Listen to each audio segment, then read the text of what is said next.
Hello बच्चों, स्वागत है एक नई वीडियो में। दोस्तों 11 मार्च को जो आपका कक्षा 9वीं का प्रश्न पत्र होने वाला है, तो उस क्वेश्चन पेपर को लेकर आ चुके हैं। वीडियो को अंत तक अवश्य देखिएगा। वीडियो में बताए गए सभी प्रश्नों को अच्छी तरीके से याद अवश्य करिएगा। एक भी प्रश्न आपको छोड़ना नहीं है। यह आपका इंग्लिश टू हिंदी वर्जन दोनों के माध्यम से रहने वाला है। संपूर्ण सॉल्यूशन के साथ हम इस वीडियो को आपको बताने वाले हैं और आपको इसकी लास्ट में PDF भी प्रोवाइड कराने वाले हैं। तो इस बात पर वीडियो कर दीजिएगा लाइक। चलिए स्टार्ट करते हैं इस वीडियो को। तो सबसे पहले ये आपका ये फर्स्ट फ्रंट होने वाला है। इसके बाद यहाँ पर आपके क्वेश्चन शुरू हो जाते हैं। देखिए, पहला क्वेश्चन से मूल बिंदु के निर्देशांक पूछे होंगे, यानी कि आपका इस तरीके से आपका कोऑर्डिनेट बना रहता है। आपका x रहता है, ये पॉजिटिव रहता है, ये y रहता है, y माइनस का रहता है। तो यहाँ पर जो मूल बिंदु बनता है, यहाँ पर बनता है, वो हमेशा आपका 0 0 बनता है। ये आपको ध्यान रखना होगा, ठीक है। तो मूल बिंदु आपका सा ऑप्शन हो जाएगा यहाँ पर कि 0 0, ठीक है। इसके बाद देखिएगा, अब ये देखिएगा बिंदु 2 -3 किस चतुर्थांश में स्थित होता है, ठीक है, ये पूछा गया है। अब देखिएगा बच्चों, सबसे पहले आप ये इमेज देखिएगा यहाँ पर। अगर आप इस इमेज को सही तरीके से समझ पाएंगे तो आपको वो क्वेश्चन समझ में आएगा, और उस क्वेश्चन से रिलेटेड आपको दिख रहा है ये, इससे आपका एक क्वेश्चन 100% आपको देखने को मिलेगा। तो देखिएगा, प्रथम पाद होता है ना, उसमें आपका प्लस प्लस रहता है। ये देखिएगा, x से y के बीच में ये आपका क्या रहता है, इसमें प्लस प्लस रहता है, और द्वितीय पाद रहता है उसमें माइनस से प्लस रहता है। अभी आप ही उस क्वेश्चन का आंसर बताने वाले हैं, ठीक है। देखिए, मूल बिंदु के निर्देशांक यहाँ पर 0 0 होते, मैंने आपको पहले ही बता दिया। इसके बाद देखिए, ये x रहता है और ये x डैश रहता है, ठीक है, और ये y रहता है और ये y डैश रहता है, और जो तृतीय पाद रहता है वो उसमें माइनस माइनस रहता है और चौथे में प्लस माइनस रहता है। देखिएगा, इस बात पर ध्यान रखिएगा कि प्रथम और तृतीय, जो प्रथम होते हैं ना, प्रथम में प्लस प्लस होता है और तृतीय में माइनस माइनस होता है, ठीक है। इसके बाद द्वितीय और चतुर्थ ध्यान रखना कि द्वितीय में प्लस, पहले द्वितीय माइनस प्लस होता है, फिर इसका अपोजिट हो जाता है माइनस प्लस। तो ये आप ध्यान रखिएगा। अब क्वेश्चन में क्या दिया गया वो आप देख लीजिएगा। देखिएगा, यहाँ पर माइनस माइनस दिया गया है दोनों में। तो देखिए, इसका आंसर आपको कमेंट बॉक्स में बताना है, क्योंकि मैंने आपको बता दिया। जो भी ये समझ में आ गया होगा, जो भी छात्रों को, वो इसका आंसर राइट बता पाएगा, ठीक है। बिल्कुल अच्छी तरीके से मैंने समझाया, बिल्कुल समझ में आ गया होगा आपको। इसके बाद देखिएगा, ये दिया गया है आपका समीकरण कि y बराबर दिया गया है 3x + 5।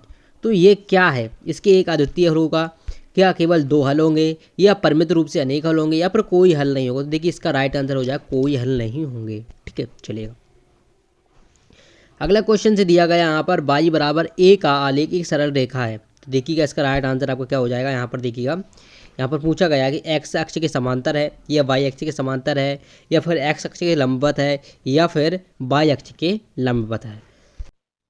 तो इसका आंसर क्या होगा बच्चों, इस क्वेश्चन का आंसर आपको वीडियो के अंत तक मिलेगा, ठीक है। चलिए, अब देखिए यहाँ पर आपको ये y आलेख वाला हो गया। अब देखिए, त्रिभुज के तीनों कोणों का योग कितना होता है।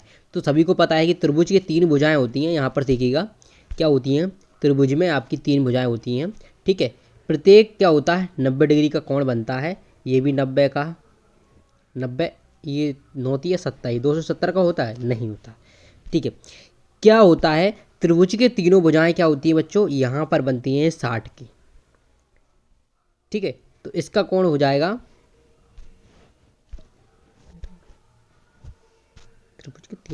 तो इसका आंसर कितना हो जाएगा, 180, क्योंकि प्रत्येक कोण कितना का होता है, 60 डिग्री का होता है। मैंने अभी आपको सिर्फ एक बताया था, क्योंकि अधिकतर बच्चे 270 करके आते हैं, ठीक है। वो आपको ध्यान नहीं रखना है, आपको सिर्फ 180 रखना है। देखिए, न्यून कोण की माप पूछी गई। तो न्यून कोण न्यूनतम होता है, इसका न्यूनतम जो मान होता है वो 0 होता है, और अधिकतम मान होता है इसका 90 डिग्री के बीच में होता है। यानी कि 0 से 90 के बीच में अगर कोई संख्या दी हुई है तो वो हमारा न्यून कोण की कैटेगरी में आता है। इस बात का ध्यान रखिएगा। इसके बाद हमारा रिक्त स्थान आ जाते हैं। देखिएगा, 2 वर्ग होते हैं, यदि उनकी भुजाएं समान हो तो वो हमारे सर्वांग सम होते हैं।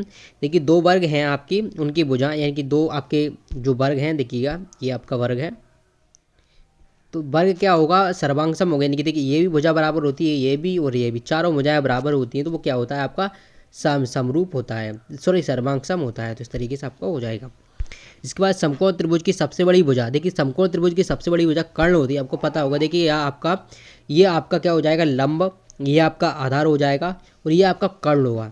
यानी कि जो लंब और आधार के बराबर का होता है कर्ण, सबसे बड़ी भुजा आपकी यही होती है कर्ण वाली, ठीक है। ये आपका लंब होता है और ये आपका आधार होता है, यानी कि इन दोनों का योग ही क्या होता है, कर्ण होता है। आपको पता होना चाहिए, ठीक है। चलिएगा इसके बाद क्वेश्चन नंबर 3 दिया गया किसी चतुर्भुज के सभी कोणों का योग इतना दिया गया है, तो कोण कितना होगा, 180 डिग्री हो जाएगा, ठीक है।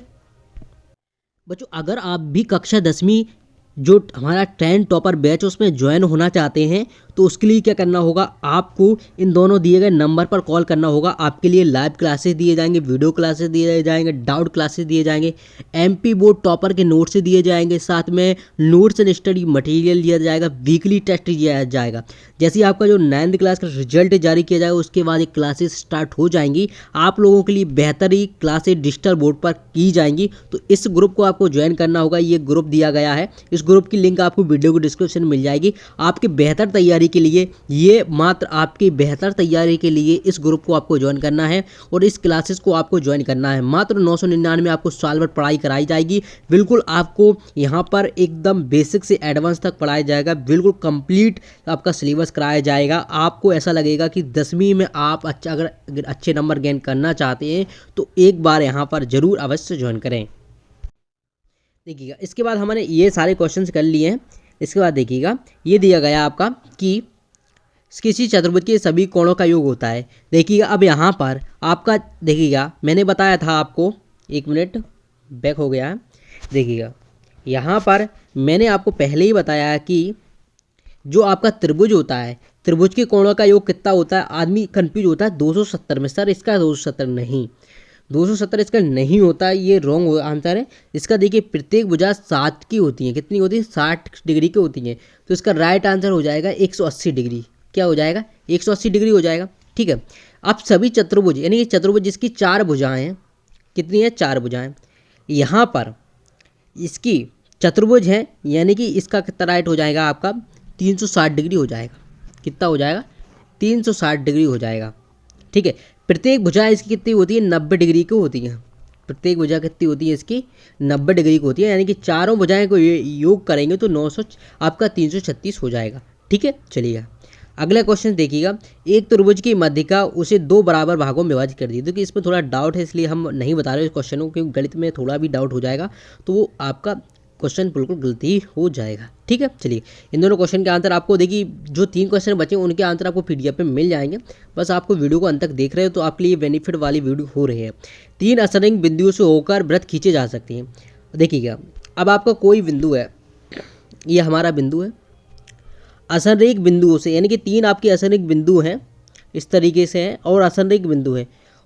असंरेख बिंदु से यानी कि 3 असंरेख बिंदु, उससे कितने व्रत खींचे जाते हैं, तो कई सारे व्रत खींचा असंरेख पूछा गया है तो कई सारे हम बना सकते हैं। देखिए किस तरीके से कई सारे व्रत बना सकते हैं, यानी कि अनंत हो जाएगा ये आपका राइट आंसर। ये सिंपल सा क्वेश्चन है आपका, कुछ नहीं है। 540 में आपको 8 का गुणा करना है तो ये आपका आंसर आ जाएगा। देखिएगा यहाँ पर, ये देखिएगा एक मिनट, आपका आ जाएगा 43। ये लास्ट वाला ऑप्शन दिखाई दे रहा है आपका, गुणा करोगे 43 28 आ जाएगा। देखिए बच्चों अगर इसके PDF डाउनलोड करना चाहते हैं, PDF के लिए क्या करना है, आप एक बार इस प्रोसेस को फॉलो अवश्य करिएगा। देखिए आप सभी बच्चे गूगल चलाते हैं, गूगल पर आ जाना है, वहाँ पर सर्च करना है क्लास 9th मैथ वार्षिक पेपर 2024 और लास्ट में आपको इसके टीच पर क्लिक कर देना है। जैसे ही आप इसके टीच पर क्लिक करके सर्च करोगे तो बच्चों आपको देखिएगा यहाँ पर थोड़ा नीचे आ जाना है। इसके बाद ये आपको एक आर्टिकल देखने को मिलेगा, इस पर आपको क्लिक कर देना है। जैसे ही आप इस पर क्लिक करोगे तो यहाँ पर देखिएगा आपके सामने यहाँ पर ये क्वेश्चन पेपर देखने को मिल रहा है। इस क्वेश्चन पेपर को अच्छी तरीके से आप करिएगा। ये यहाँ आप जो हमारा बैच है उसकी जानकारी आपको देखने को मिल रही है पूरी। यहाँ पर देखिए जो आपको मिलने वाला वो सारी जानकारी यहाँ पर दी गई है और अभी आप यहाँ से इसको ग्रुप को जो ज्वाइन कर पाएंगे। ठीक है बच्चों, चलिएगा वीडियो पसंद है वीडियो को लाइक अवश्य करिएगा। मिलते हैं नेक्स्ट वीडियो में, धन्यवाद।